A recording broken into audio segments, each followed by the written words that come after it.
Hello everyone, welcome to the Analyst by Vajiram and Ravi dated 27th July 2026, where we would try to comprehensively analyze 7 articles in 3 different sections along with your daily mains answer writing program. In the analysis part, we will first have a comprehensive discussion with respect to the manual scavenging in India, which persists despite legal prohibition.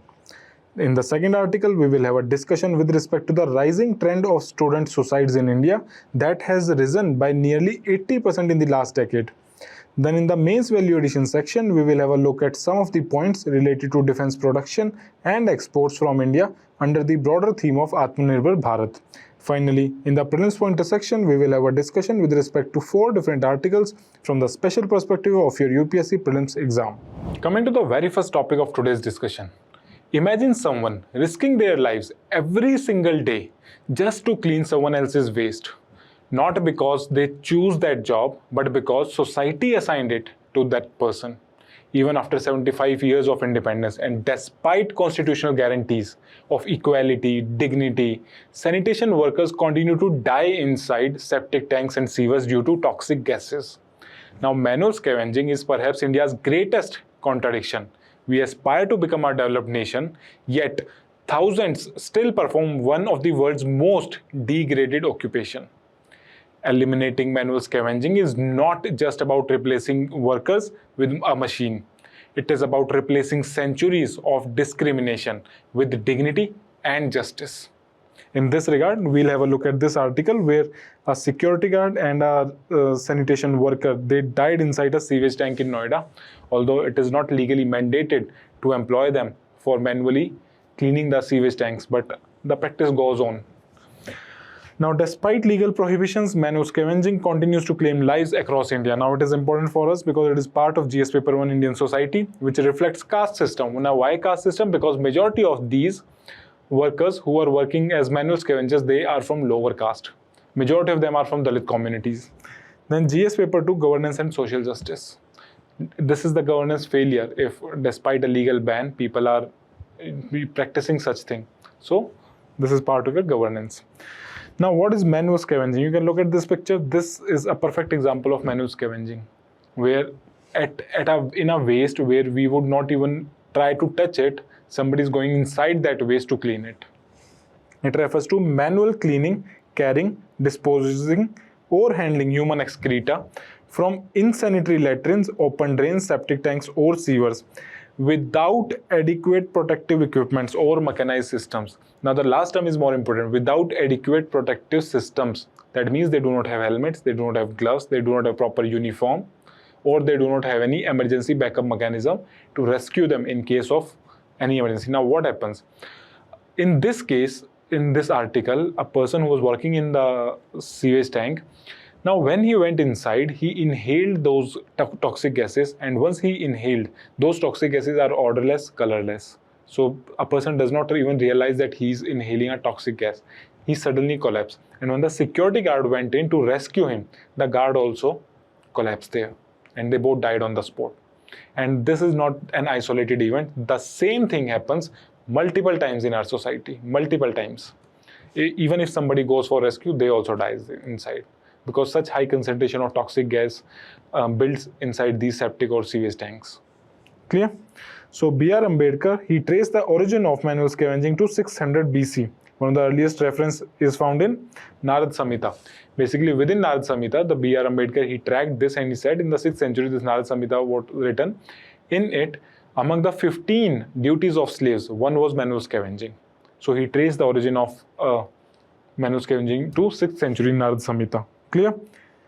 Removal of human excreta is one of the 15 duties of slaves. What are the different forms? Cleaning insanitary latrines, sewer cleaning, septic tank cleaning, and open drain cleaning involving human entry, which you can see here. Clear? Moving ahead. What are the reasons? Now, this is the main. What are the reasons for the persistence of manual scavenging in India? Despite legal provisions, despite constitutional provisions, despite schemes by the government, why it still persists in India? First is caste-based discrimination and untouchability. Historically, hereditary occupation. This was hereditary occupation historically by the Dalits or the lower section of the society. they have a deep-rooted caste bias and social practice. Now, what happens in some of the communities, in some of the backward areas, the Dalit people, they are not given employment in any other field. So they are left to do only this job. So they are forced to do this job. Then poverty and lack of alternatives. Many workers have no other source of livelihood. We have one of the largest population of people who are poor. We do not have any basic minimum salary. So a lot of persons, they do not have other option than to do this job, else they will die of hunger. And then you have incomplete mechanization. Machines for cleaning are not widely available, especially in smaller towns. Even if sometimes those machines which are available, they are not adapted exactly to the conditions of India, that how they can maneuver inside any tank and clean it. Then you have poor enforcement of law. We have a law and still not being implemented. Contractor system. Workers hired informally through contractor, bypassing the accountability. Now government or PWD, CPWD or any municipality that does not directly hire anybody to clean that septic tank. What they does, they give a contract to the contractor. Now they have formally given a contract. Whatever contractor does, they do not know. This is on paper. Actually, everybody knows what is happening. So they give a contract. Now what happens? The contractor, let's suppose they take a contract of cleaning a septic tank or sewage tank for, let's say, 30 to 40,000. But he gives the manual scavenger just 500 to 700 rupees a day. Now you understand, these persons are doing job which are of the worst quality, most degraded or indignified jobs, and they're getting just 5 to 700 a day, whereas the contractor is earning a good amount. Ideally, this contractor should have employed good amount of, you can say, technologically advanced machines to clean these tanks. Then there are gaps in surveys and data. Inconsistent, underreported surveys lead to underestimation and masking true scale. Now what happens? Let's say this thing happens in Noida. Noida is a big city. It's part of NCR. But had the similar kind of thing happened somewhere in a rural UP or rural Bihar, it would not have been reported. So actual numbers, how many people are dying because of manual scavenging, is not being reported. So these are some of the reasons why it still persists in India. If the government will not get the exact number, how will they come up with the solution? Clear? So what are the different impacts of manual scavenging? Violation of human dignity. Your Article 21 not just talks about right to life, it talks about right to life with dignity. So there is no dignity in this job. There is occupational hazards. Workers die due to inhalation of toxic gases like hydrogen sulfide and methane. Okay, hydrogen sulfide and methane, they developed in these septic tanks because of anaerobic degradation. Anaerobic degradation of organic matter. Then social discrimination, reinforce caste-based exclusion and untouchability. Further promotes these things, that you are from this caste, you should do this kind of job. Then health consequences. Workers, they suffer from respiratory disease, skin disorder, eye infection, and toxic gas exposure. Clear? Then you have economic marginalization. Economic marginalization in the form that low wages and lack of social security trap families in poverty. Despite doing this job, this risky job, they're still getting low salaries and they are trapped in that poverty cycle. Then what happens? Their child also gets employed in the similar kind of job because they do not have enough money to provide them with the education facility. Gender dimension. Women have traditionally cleaned dry latrines manually in several regions. So there is a gender impact also to this. So these were some of the impacts, what impact it creates, how it leads to diseases, caste and gender-based exclusions, how it leads to poverty, and you're finally the occupational hazards or dignity of lives. Now, as we are talking about the caste-based occupation, how certain castes are asked to do this kind of job, look at this data. Out of 1.52 lakh profiled waste pickers, 84% were from SC, ST and OBC communities, 84%. Then around 47% of the workers are women, 51% are men. This we can leave. Okay. So this is the important number which we should know, that 84% were from SC, ST and OBC community. So this shows that how caste system is still prevalent in a lot of places. Clear? Moving ahead. What are the efforts government has made to eradicate manual scavenging? First, they have brought this law, the Prohibition of Employment as Manual Scavengers and their Rehabilitation Act 2013. After this rehabilitation, rules were also brought for these manual scavengers. Apart from this, there are constitutional safeguards. Article 14, which ensures equality before the law. Article 17, abolishment of untouchability. Article 21, right to dignified life and personal liberty. Then Article 23 prohibits forced labor. Now, forced labor is not exactly in the true sense used here, but what happens in some places, let's say in some villages where caste system is very prevalent till now, these people are not provided with any other kind of job, so they're left with doing just one job, that is manual scavenging. So that's why it is a kind of forced labor. Clear? Supreme Court also has given judgment in this case. You had Safai Karamchari Andolan versus Union of India case 2014, in which the Supreme Court said that we have to end manual scavenging. There is no other option. We have to end machine sewer cleaning. You have to mechanize the sewer cleaning with the help of different machines. And compensation to the families of sewer death victims has to be given. Now, government does give compensation, but a lost life cannot be compensated by any amount of money. Clear? So there should be zero tolerance regarding the cleaning of sewers, and it should be done entirely by these kind of big trucks and machines. Fine, moving ahead. What are the India's initiatives, different government initiatives to curb manual scavenging? Now, to curb manual scavenging, you have Safai Mitra Suraksha Challenge to promote safety of sanitation workers, aiming for zero manual scavenging. These are some of the initiatives government keep on doing over time. Then Swachhta Abhiyan app, mobile application for citizens to report insanitary latrines and manual scavenging. Now, if somebody notices this kind of practice happening, they can report this through the app. Then you have Rashtriya Garima Abhiyan, campaign for the dignity and right of sanitation workers and ending untouchability. Again, these are multiple awareness programs which government keep on running over time. Then you have National Commission for Safai Karamcharis. It is a statutory body to monitor and evaluate the condition of Safai Karamcharis. Now, just like National Commission for Women, National Commission for SC, ST, National Commission for OBC, we have National Commission for Safai Karamcharis also. It is a statutory body. You have Swachhta Udyami Yojana. It provides financial assistance to Safai Karamchari and sanitation related businesses. Roughly, they provide 5 lakh per person as a rehabilitation amount.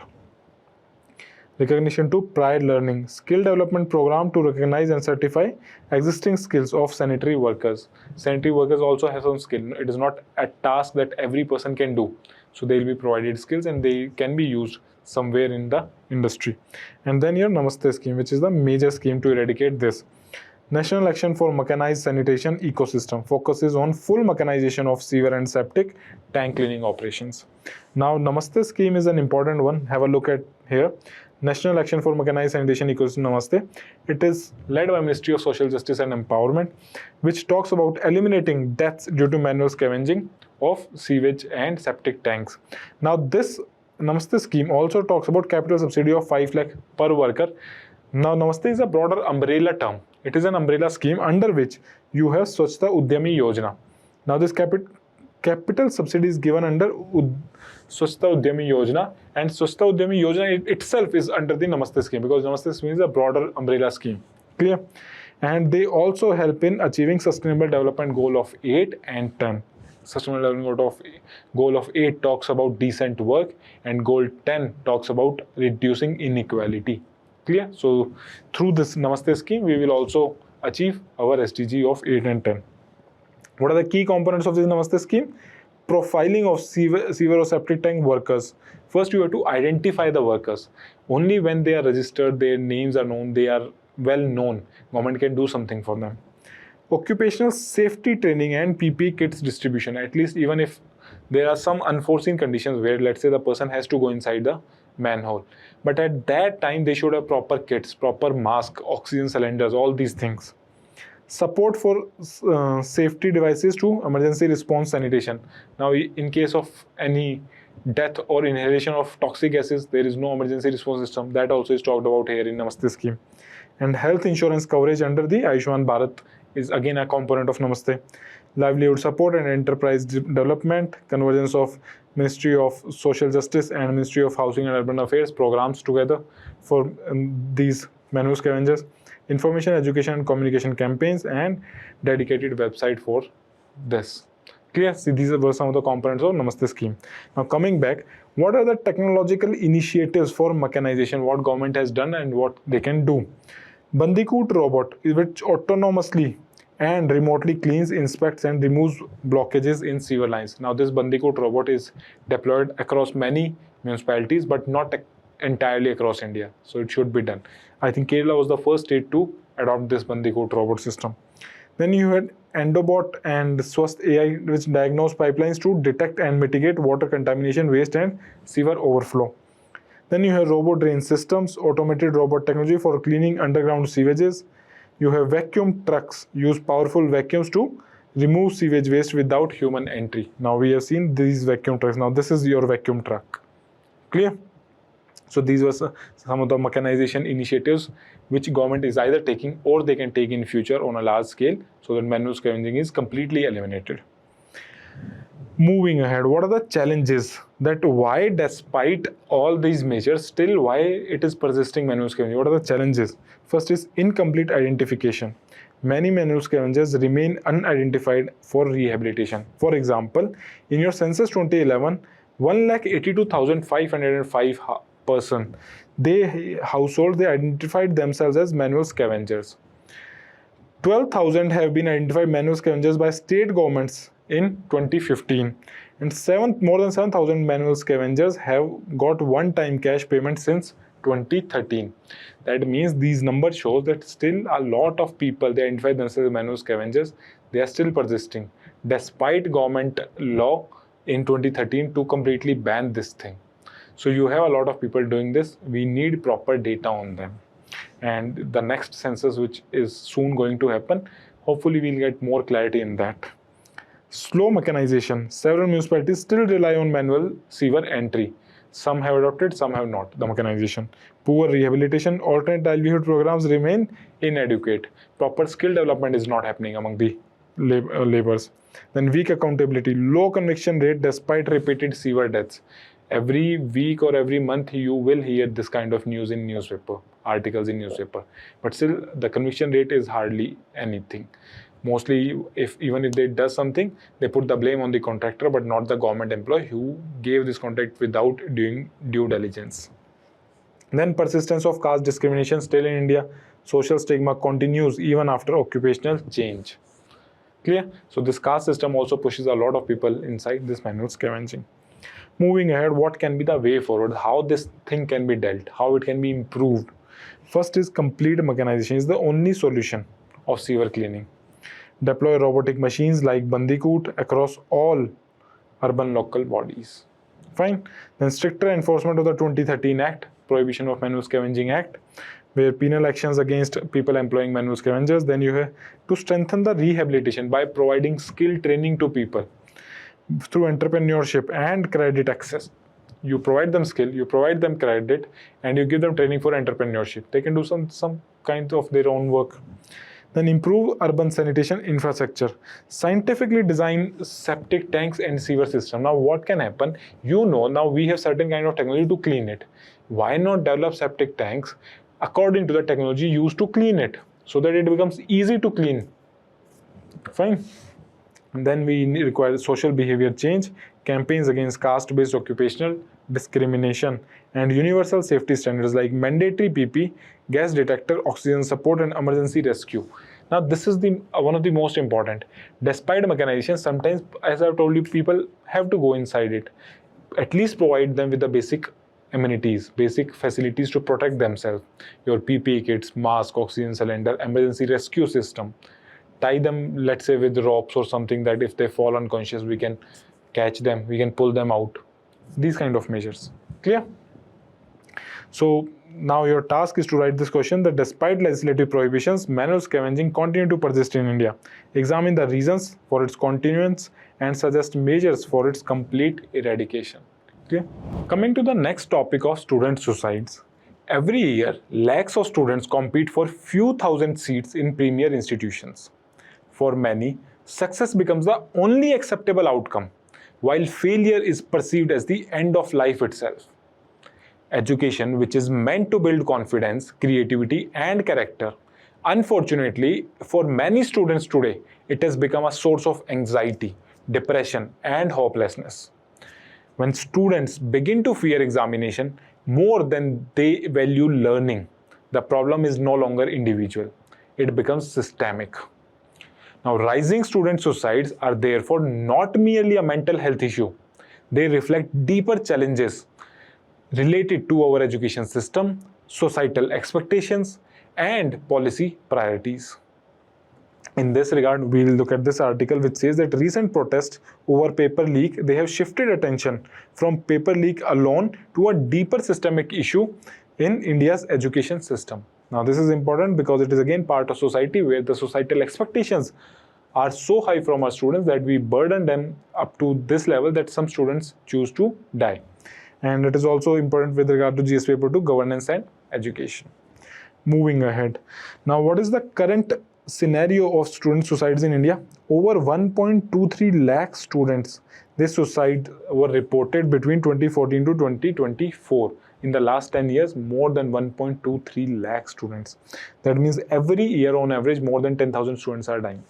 This is the data for 2014 where 8,068 students died, and this is increasing every year up to a point where in 2024, 14,488 students died as in the form of suicide.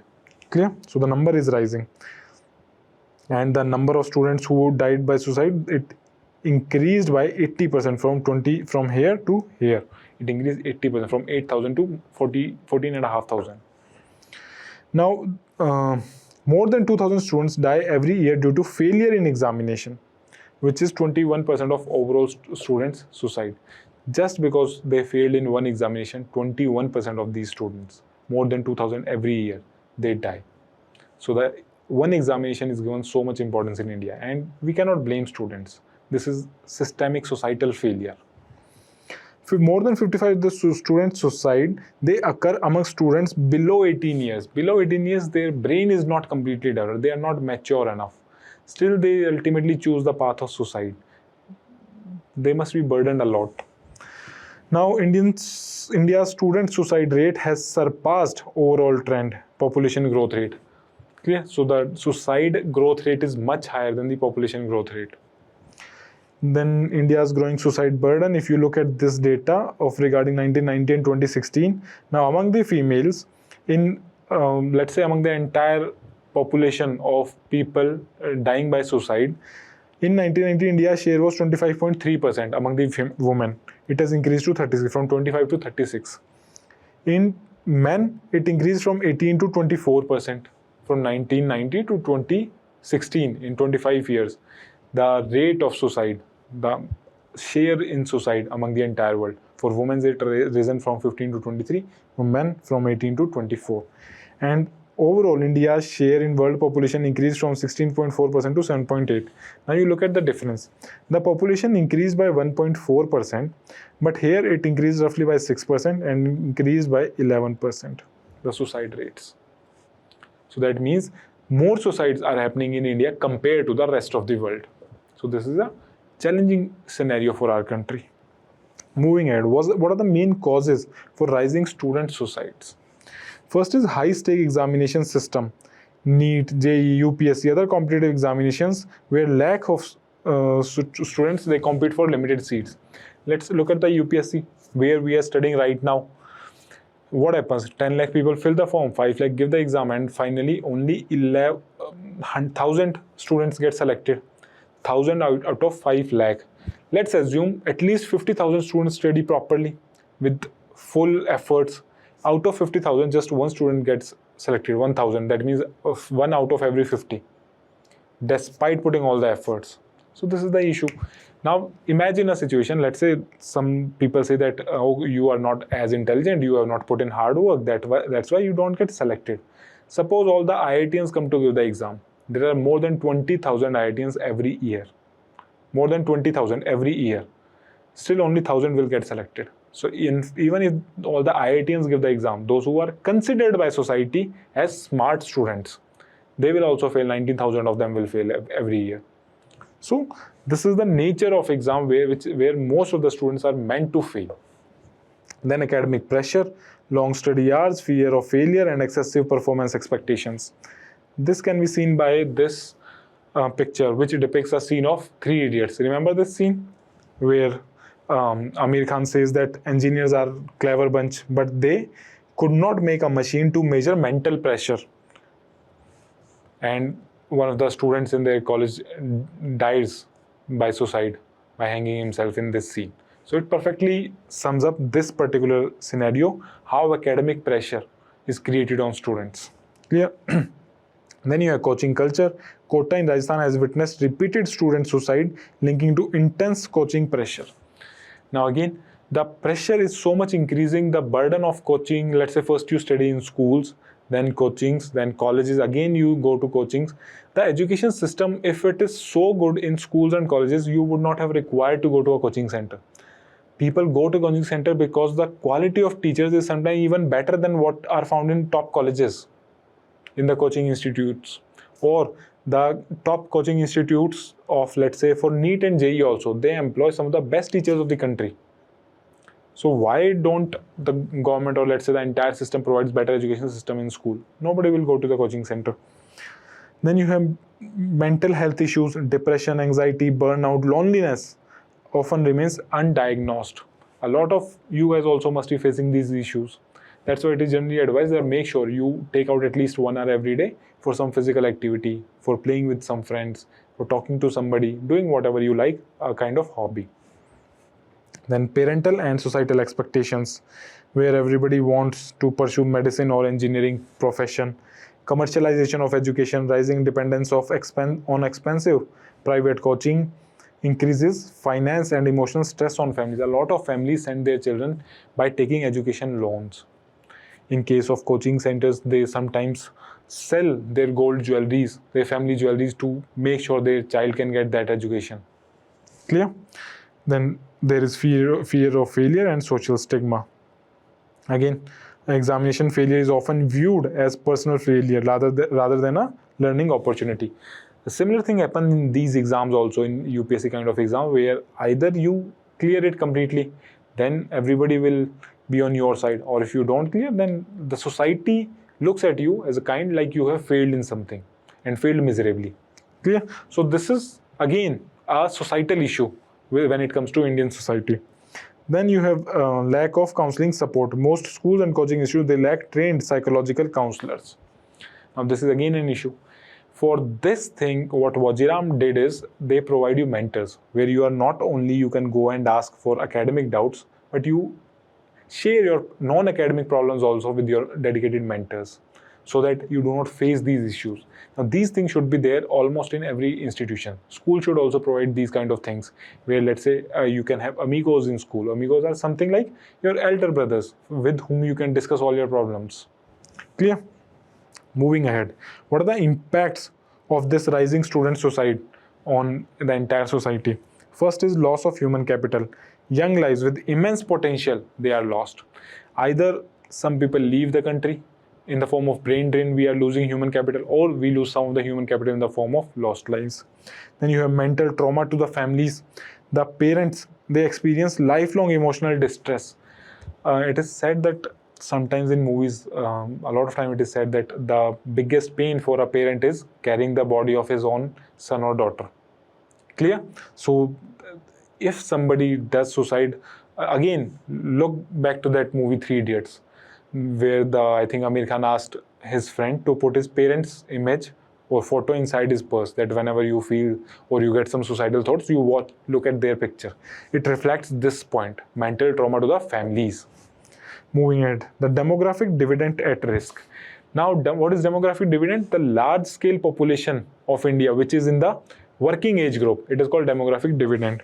India's demographic dividend.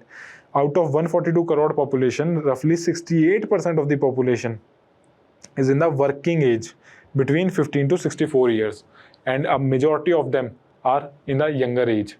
The average age of India is somewhere around 26-27 years. So India is a young country. So we will lose this demographic dividend. This demographic dividend generally is a positive term, that a country gains from them. They does well in manufacturing and industrialization and progresses. But this demographic dividend is not a certainty. It is just a potential. If it is not utilized well, it can become demographic catastrophe. Clear? So productive youth population is adversely affected. Then weakening of education system. Education becomes associated with fear rather than learning. and economic burden, where family invest heavily in coaching and repeated attempts. They might send the family towards poverty also. That's why a lot of poor people who do not have access or who do not have the money, they do not get access to these coaching centers or let's say a good education institution. Clear? These are some of the impacts of suicide. Then the structural issues in India's education system, why this thing is happening. Let's look at the education system. कि भाई root cause क्या है? Excessive reliance on one-time competitive exam. A single examination determines future opportunities. In fact, the same thing, let's consider again our own examination, UPSC Civil Services exam, where you clear prelims, you clear mains, you give interview, and then if you fail in the interview, you come back to point zero. What if that person could not clear the prelims next time? So this is issue where one single examination determines your entire future. Then limited higher education capacity. Around 23 lakh candidates appear for NEET exam, but only a fraction secure MBBS seats. I think out of 23 lakh, almost around 11 lakh qualify NEET exam. 12 lakh do not qualify. Out of those 11 lakh also, they just qualify. Qualifying doesn't mean you get a seat in a good institution. And some private institutions charge humongous fees for medical you can say, seat in their college. Then marks-oriented learning. Memorization often receives greater importance than conceptual understanding. Rather than understanding a topic, memorization is given more emphasis. The same thing, although UPSC Civil Services exam has tried a lot to move towards conceptual understanding, but somehow it is also there in this exam. In prelims, a lot can be done by conceptual understanding, which a lot of students do not realize. By using common sense, you can solve a lot of questions if you have good conceptual understanding. So by getting conceptual understanding, even if you do not know the exact answers in the prelims exam, you can still use your brain, common sense, and some of your knowledge to solve those questions, and that happens. Telling through my personal example. Then unequal access to quality education. Students from rural and economically weaker background, they often suffer, and they are being burdened under expectation also to work at home or let's say somewhere else, or to help their family in their enterprise, and then study also, and then get good marks also. This again might send a child towards depression and then ultimately suicide. Then commercialization of coaching industry. Coaching has become a parallel education system worth thousands of crores. Now again, who has let this happen? The coaching center, they are providing education facility because somewhere else it is not being provided. So this is the reason. Now look at this age-wise split of person who died by suicide due to failure in examination. Every year we have seen almost 2,000 students die just because failure in examination. And let's say in 2024, more than 1,074 students were below the age of 18 who died just because they failed in examination. The same issue was there in NEET exam also, the protest, the Cockroach Janata Party protest which is going on right now, where they said that roughly 20 to 22 students died because they failed in NEET exam. Clear? So around 1,071 students less than age of 18, they died because of failure in examination, and similarly more than 1,000 above the age of 18, they also died because of failure in some kind of examination. Moving ahead, what are the government initiatives? What did the government take steps to prevent these suicides among the students? First is Mental Health Care Act. Now this was not specifically for students, for overall for the entire society, where they decriminalized the suicide attempt for individual with mental illness. They said if someone is facing, let's say, depression, anxiety, or some kind of other mental illness, if they attempt suicide, it should be decriminalized. A person who is attempting suicide should not be punished. He should be seen as a victim. Clear? Then National Suicide Prevention Strategy 2022, where they have given a Kiran helpline to provide support for people facing anxiety and stress. Now again, it is also for all the entire society, not just for students. Then you have Manas Mental Health Helpline 14416, which talks about psychological support to individuals facing emotional distress, and Telemanas, which is 24/7 tele-mental health counseling. Now this is specifically for students who are facing distress. They can call and talk on these lines to persons who are qualified psychologists who can reduce the anxiety on the students. Then you have Manodarpan initiative, again a mental health support for students, teachers and parents who are facing these mental health issues because of excessive burden of studies. You have National Education Policy 2020, which was a complete overhaul. It focuses on experiential learning and reducing rote learning. Clear? And flexible academic credit routines. Again, it helps in reducing the burden on our students. Flexible academic credit. That means you do not have to clear all the exams in one go. You can clear them as per your flexibility. PM Shri School scheme, which promotes holistic education and student well-being among the PM Shri schools. Around 13,000 PM Shri schools are there, which are providing better educational facilities. Then you have UGC guidelines, which says that mandatory counseling center should be there in every university. Although it is not followed in exact letter and spirit, but at least UGC has given this guidelines and college has to do that. Clear? Moving ahead, what challenges still remain in this? Why these students' mental well-being remains a concern? See, social stigma around mental health. It is not easy to come out and discuss that you are not fine when it comes to your mental health. Now, if somebody is not feeling well in their body, they can easily say that. But not everybody recognizes mental health issues. In India, mental health problem is among at least around 20 crore population. 20 crore. 1 in every 7 person is having mental health issues. But how many do you see around yourself? Because people do not open up. They do not talk with clarity in public. Clear? The generally other students' parents, they say it is not a big deal. These things happen. Stress होता है, ये सब है. So they just divert this thing कि ये तो normal है. But it is not. So students hesitate to seek counseling. Then you have shortage of counselors. Even if, as we see in the UGC guidelines, their post lies vacant in a lot of institutions. Then you have coaching-centric education, where you are burdened by coaching classes, test series, assignments, then schools, rest. Now, let's say in this age, we can still do all this. But imagine a student, 16, 17, 18 years old, let's say living away from their family, for example, in Kota, studying for JEE, and then going through all this pressure. Then limited career awareness. You have either medicine, engineering, and other options are limited. Although now the other options are opening up, a lot of people are even choosing social media as their career option, and they're doing well also. So this thing is improving. And you have weak institutional support. That means few mechanisms to identify students at risk. Again, one of the reasons for this is this vacancy. Because of this vacancy, the institutional support remains weak. Let's look at some of the best practices or case studies, what can be done in this regard. For example, in Kota, guidelines were there issued to introduce counseling services, stress relief measures in all the coaching institutions. And it did help a bit. When students have somebody to talk to tell their grievances, to share their thoughts, they feel a bit light.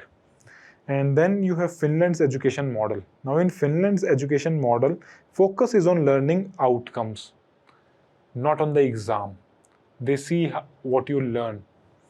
And then minimal examination stress and strong support mechanism, strong student support mechanism. Focus is given more on the learning throughout the year rather than one-time exam. Now what happens in our college? We just study for 1 month and then clear the exam. The rest of the time we are not studying as much. So focus should be that entire year we are learning little by little. Fine. Moving ahead, what can be the way forward? How things can be improved? First is moving away from mark-centric to learning-centric education. So we have to shift from mark-centric to learning-centric, where greater emphasis on continuous assessment and concepts. Continuous is an important term here. Don't just rely on one exam in the end of the year. Expand mental health support, mandatory counselors in schools, colleges, and coaching institutions. Then reform competitive examination system, multiple attempts, and diversified education evaluation methods.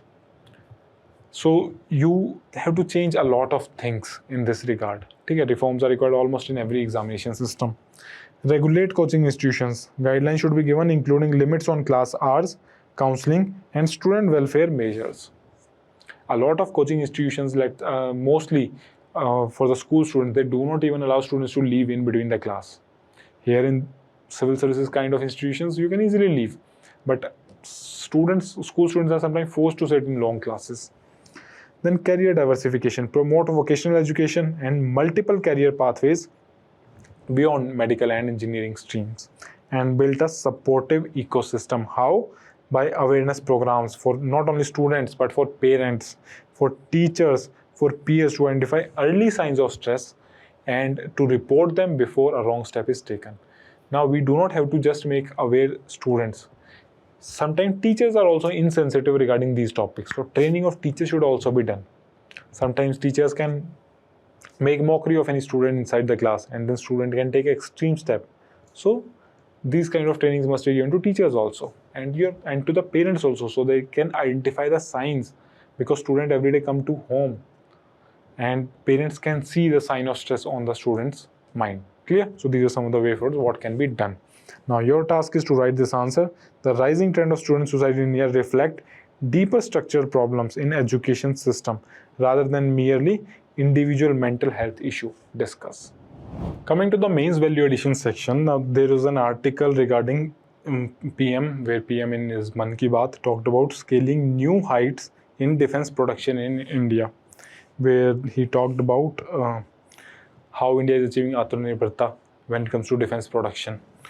See, in the record defense production of 1.78 lakh crore in FY 2026. Now, basically the PM, he highlighted how in the last year we have achieved 1.76 lakh crore of defense production indigenously.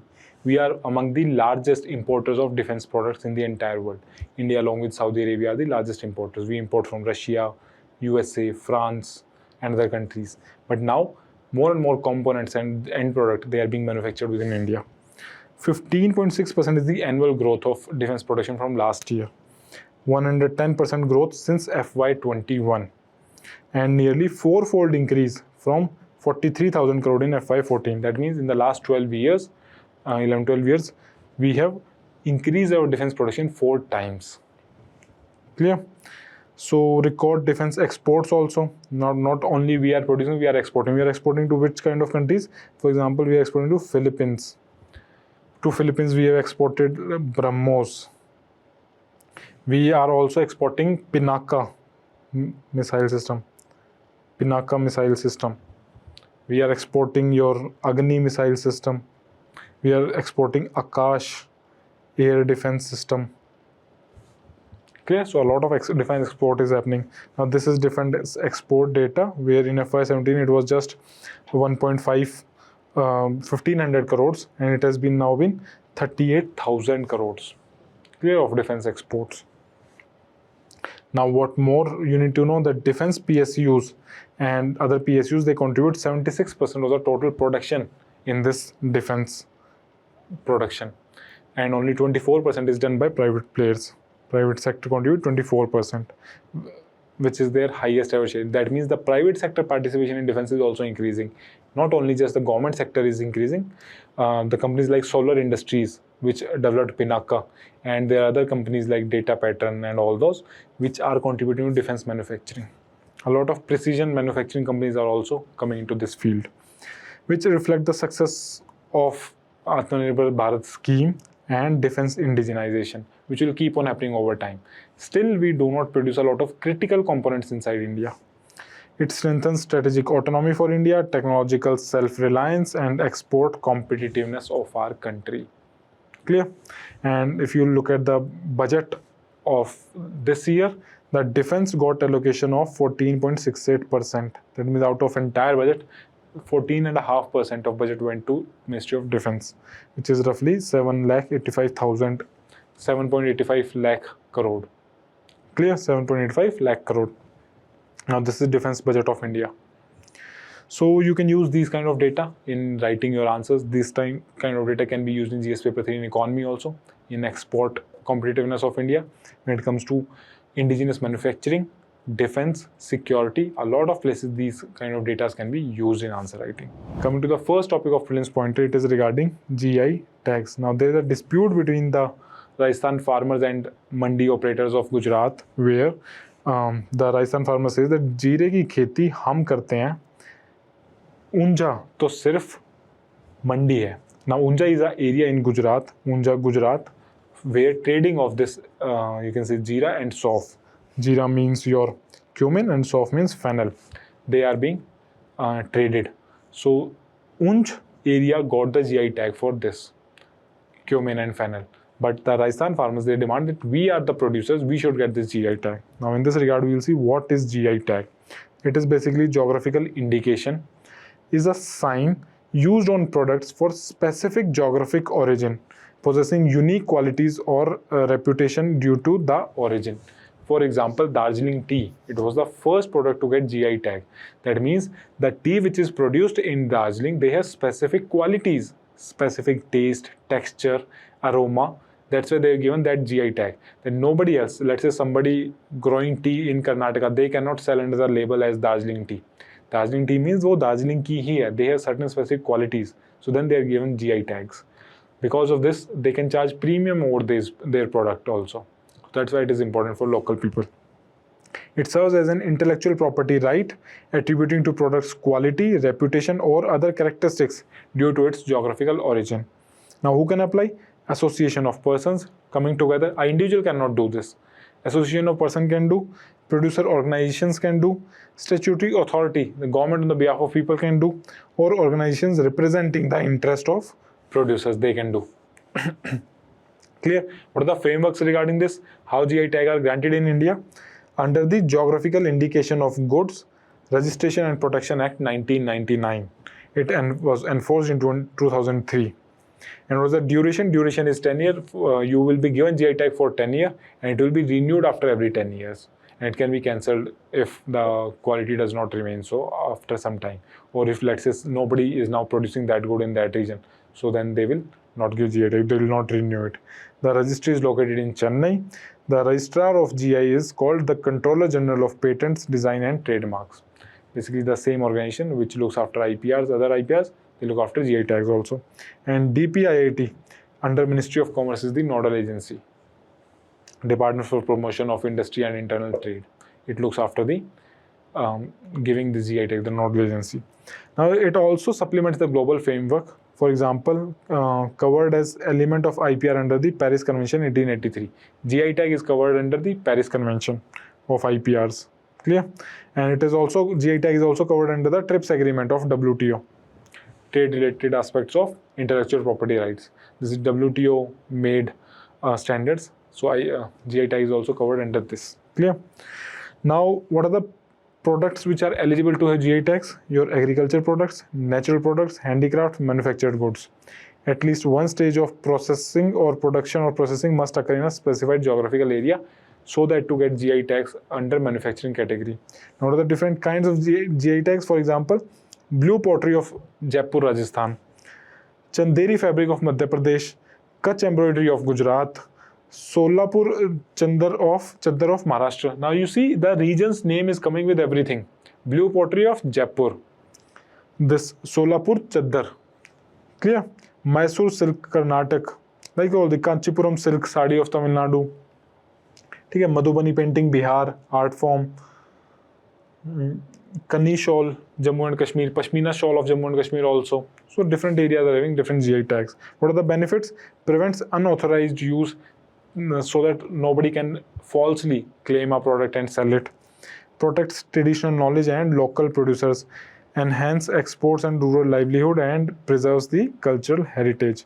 And Darjeeling tea, as I told you, it got the first GI tag in 2004-05. A lot of states or regions also fight over these GI tags. For example, the Rasgulla, the white sweet. West Bengal and Odisha were fighting over Rasgulla to get the GI tag. West Bengal said that Kashmiri Rasgulla is famous and we invented it. It is famous for here. And the Odisha people said that it belongs to Odisha. So a lot of fight happens like this. The same now, how over this cumin and fennel, it is happening between Rajasthan and Gujarat region. Fine. So what is the difference between a GI tag and a trademark? GI tag indicates geographical origin, specific to a geography. And trademark identifies a brand or a company, like Nike's logo. It shows a trademark. It is a collective right of all and it is exclusive right of either an individual or a company. And GI tag, as I said, is region specific. It is not linked to any region. These are the differences. So what can be the exam traps in this? How they can give you wrong statements in the prelims so that they can trap you. GI is governed by the Patents Act. Now this is wrong. It is governed by the GI Tags Registration Act of 1999. Clear? GI registration is valid for 20 years. No, it is valid for 10 years and renewed every time. Any individual producer can apply for GI? No, not individuals, but a collective group of people can apply. GI products. GI protects only agriculture, but now again this is wrong. It protects handicrafts also, manufacturing goods also, natural goods also, apart from agriculture goods. India's GI registry is located in New Delhi in Chennai. India's GI registry. Clear? These could have been some of the exam traps. Moving ahead. Now this topic is regarding Central Board of Direct Taxes, which issued a crypto asset reporting note, which is aligned with OECD framework.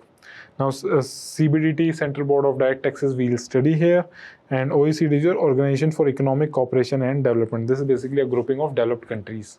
So a lot of regulations regarding new age technologies they develop, then the global south copies from them. Now first let's simplify the news. What these rules or not are. The guidance which has been released by CBDT, they aims to help reporting crypto asset service providers to comply with the Income Tax Act 2025 and the Income Tax Rules 2026. Basically the service providers who provide crypto asset services, these rules are for them. Under the framework, the crypto service providers, they will require to collect, verify and report information on specified crypto transactions to the tax authorities. That means if the government want to take any information regarding the transactions happening in cryptocurrencies, these crypto asset providers, they will have to give information. For example, CoinDCX is a platform which provides crypto trading. So they have to provide information to the government authorities for tax purposes, basically to curb tax evasion and improve tax transparency. If somebody who is not paying income tax, but they are trading in cryptocurrencies on a huge amount, so they will be caught and they will be asked to give income tax. The CBDT clarified that the guidelines do not legalize or regulate crypto assets. Crypto assets are not entirely regularized in India. On their trading, you have to give a hefty charge of 30% tax, and I think for trading 1% TDS on every transaction. So they are not legalized or regulated. These are just rules that to avoid taxation issue. Clear? Now what is CBDT? It is apex primary policy making body for direct taxes. Okay, in India, it is a statutory authority under the Central Board of Revenues Act 1963. Earlier, we had one single body for both indirect and direct taxes, but in 1963, it was realized that the things are becoming complex, more taxes are coming, and more complex systems are being created. So a separate authority for direct tax and another authority for indirect tax was created. It is under the Department of Revenue, Ministry of Finance, with headquartered in New Delhi. The composition, it is headed by a chairman. This chairman is generally a senior IRS officer, okay, Indian Revenue Services officer, and assisted by 6 members of different areas. The tax, which taxes they administer, the direct tax like your income tax, corporate tax over companies, long-term and short-term capital gains tax on assets, and security transaction tax on basically trading of securities, and equalization levy. Clear? Apart from this, what are the other major functions? They formulate policies, administers the Income Tax Act 1961 and other direct tax laws, issues circulars, notification and clarification, supports the income tax departments, tackles tax evasion, and promotes voluntary tax compliance and negotiates double taxation avoidance agreements. Clear? You should know what is the difference between direct tax and indirect tax. Indirect tax, like income tax, the same person bears it. It is non-transferable. I have to give my income tax. It is directly, it comes upon me. So that's why direct tax. And in indirect tax, the seller collects and consumer pays. For example, when you go and buy a packet of chips, you pay GST, including in that MRP. That 20 is MRP. For example, let's say 19 is the product cost and everything, 1 rupee is the MRP. Or you can say tax, GST. So you give the tax to the shopkeeper and then shopkeeper files it. So it is indirectly coming on you. Indirectly. So sellers collect and consumers pay. The nature, the direct tax is progressive. Higher your income, higher will be the tax. But the indirect tax is regressive in nature, uniform rate. That means, for example, if one person is rich and other is poor, the rich will give higher income tax because of higher income. But when it comes to indirect tax, both rich and poor, when they'll buy a packet of chips, they'll have to give equal tax. This person is earning 1 crore in a year. This person is earning 10,000 in a year, but they will give same tax on chips. So that's why it is called regressive tax. Then authority is Central Board of Direct Taxes. Here authority is Central Board of Indirect Taxes and Customs. Central Board of Customs and Indirect Taxes. Clear? and examples income tax, corporate tax. Here it is transfer will be shifted to end consumer. Indirect tax example है your GST, goods and services tax is an example of indirect tax. Clear? So what can be the exam types here? CBDT administers GST. Now this is wrong. It is done by CBIC. Clear? Then CBDT was established under the income tax. Again, it is wrong. It was established under the Central Board of Revenues Act 1963. This is an important act. इसमें ज़्यादा confusion हो सकती है, तो make sure you remember this thing. Then CBDT functions under Ministry of Corporate Affairs, no Ministry of Finance, specifically under Department of Revenue. CBDT is responsible for customs administration. No, customs is again taken care by CBIC. CBDT is a constitutional body. Again, this is wrong. It is a statutory body. Fine. Moving ahead. The next topic is regarding the use of pellet guns in the recent protest happened at Jantar Mantar by the Cockroach Janata Party. Now, an inquiry was done by CRPF, Central Reserve Police Force. CRPF inquiry into the protest. They found out that 5 to 7 rounds of pellet guns were shot towards the protesters. Clear? By the Rapid Action Force. Now, what is pellet gun? It is a pump action shotgun that fires hundreds of small metal pellets, usually made up of lead or alloy, in a single cartridge. That means when they shot it for once, 100 different pellets go out and they hit any person. So see, look at this image. This is how pellet guns hit a person at multiple different wounds. A bullet hits at one place, but it is very lethal. These are less lethal. They do not cause, let's say, death, but they cause a injury to several places. This is the image from the Jantar Mantar protest which held recently. Now, what is their primary use? They are less lethal, crowd control weapons to control the crowd. Whenever the crowd becomes uncontrollable, the police force or the rapid action force, they uses these pellet guns. Although they are not very frequently used, they are used in the extreme situations. Used in India mainly by CRPF or for the riot controls. What is the purpose? Crowd dispersal. The concern is that they can cause serious eye injuries, blindness, permanent disability, and even death in some cases. If they are fired from very close range, they can cause death also. Look at this. This is the shotgun used in this. Cartridge has 300 to 600 pellets, depending upon different types of guns. And effective range is 35 to 45 meters. But if you shot within 5 meters, the mortality rate is as high as 85 to 90%. That means if someone shoots from just 5 meters of distance, 80 to 90% chances are that the person will die. So their impact is lethal because they are made up of lead and other alloys. These are metal, small metal bullets. Clear? And their use has been controversial. A lot of use of these pellet guns were done in Jammu and Kashmir before removal of Article 370, when a lot of clashes used to happen between security forces and the people of that region. Then human rights concerns are there. They are criticized by organizations such as the United Nations Office of High Commissioner for Human Rights, causing disproportionate injuries. And a lot of international institutions, NGOs, they criticize these pellet guns. What alternatives can be used in place of these pellet guns to disperse the crowd, to control the crowd? You can have water cannons, tear gas. Now, water cannons and tear gas are frequently used by the security forces. They were used, I think water cannon was not used this time at Jantar Mantar protest, but tear gases were used extensively. In this regard, they have a rapid action force as a vehicle called Vajiram, which is made specifically for riot control, and they throw out a lot of tear gas shells so that the crowd disperses. The tear gas shells, they cause a lot of irritation into the eye, a lot of tears, skin irritation, skin burn, feels, but it is not lethal.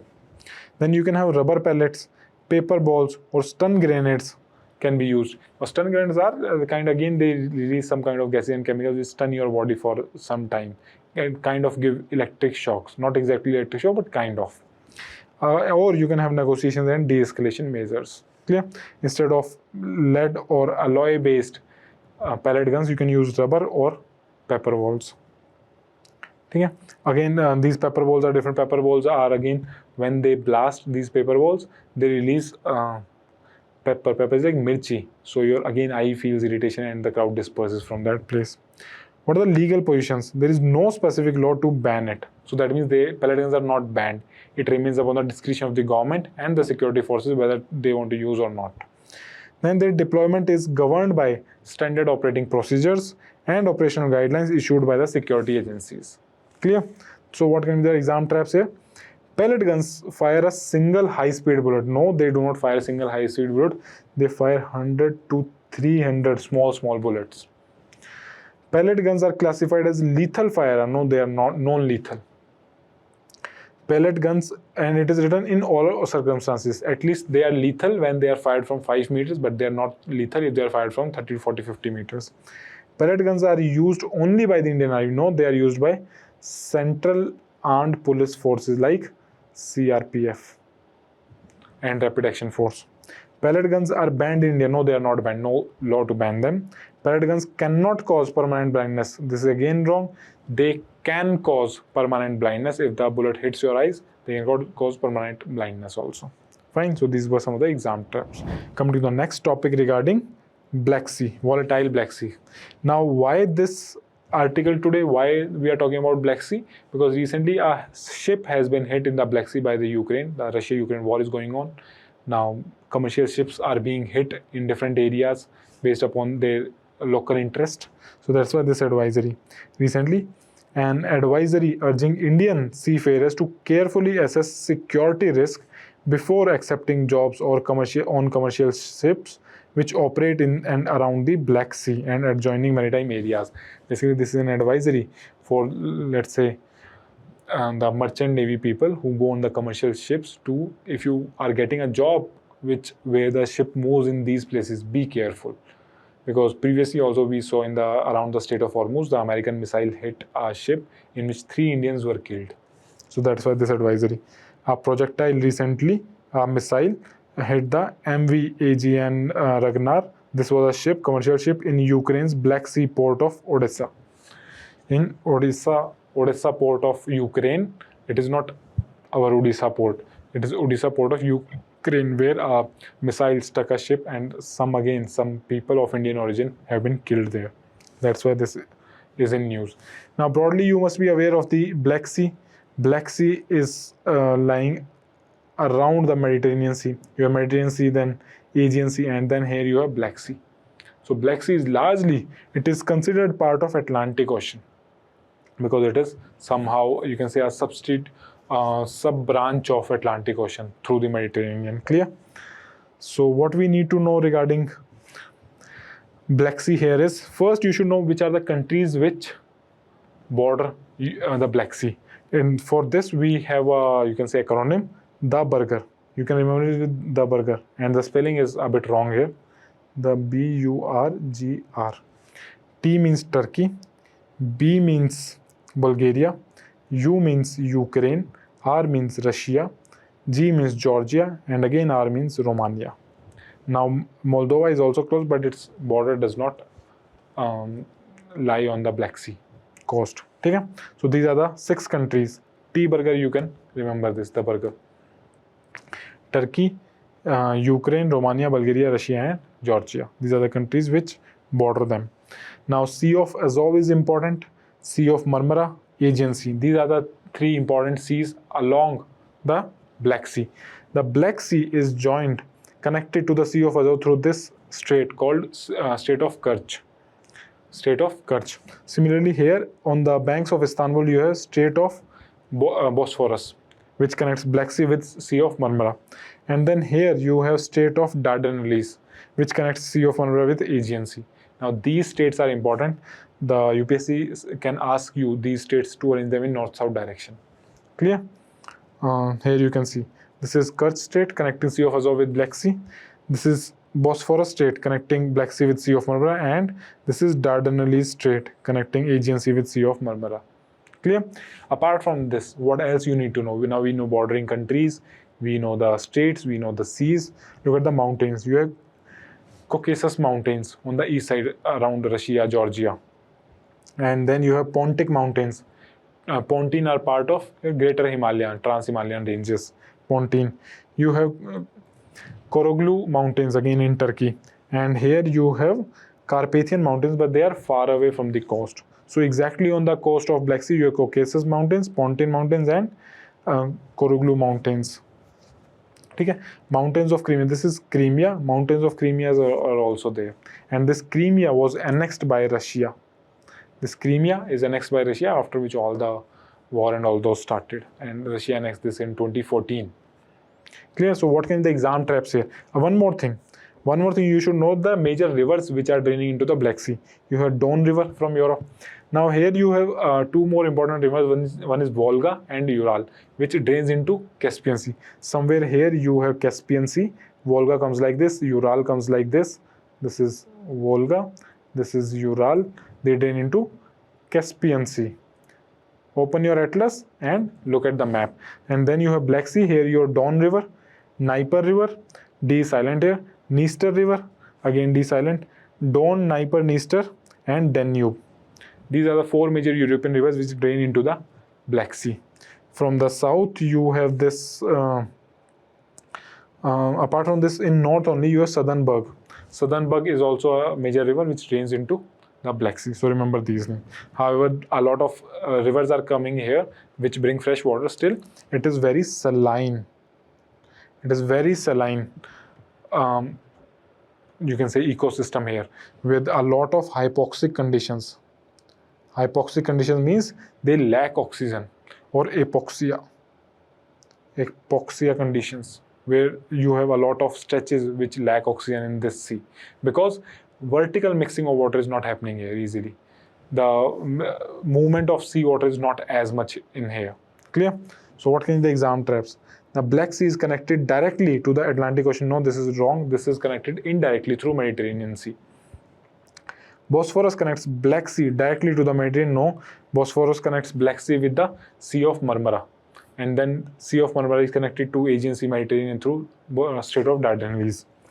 The Black Sea is bordered by Greece. No, Greece is not the border. G, from the letter G, we have Georgia as the border. Clear? This you have Georgia. Then the Nile River drains into the Black Sea. Now this is wrong. Nile River drains directly into the Mediterranean, not here. The Black Sea is a freshwater lake. Again, this is wrong. It is not a freshwater, it is a saline lake, or you can say the saline sea. Clear? So with this, we come to end to today's discussion. Make sure you guys attempt the 2 questions for your answer writing program. I'll see you again in the next session. Thank you.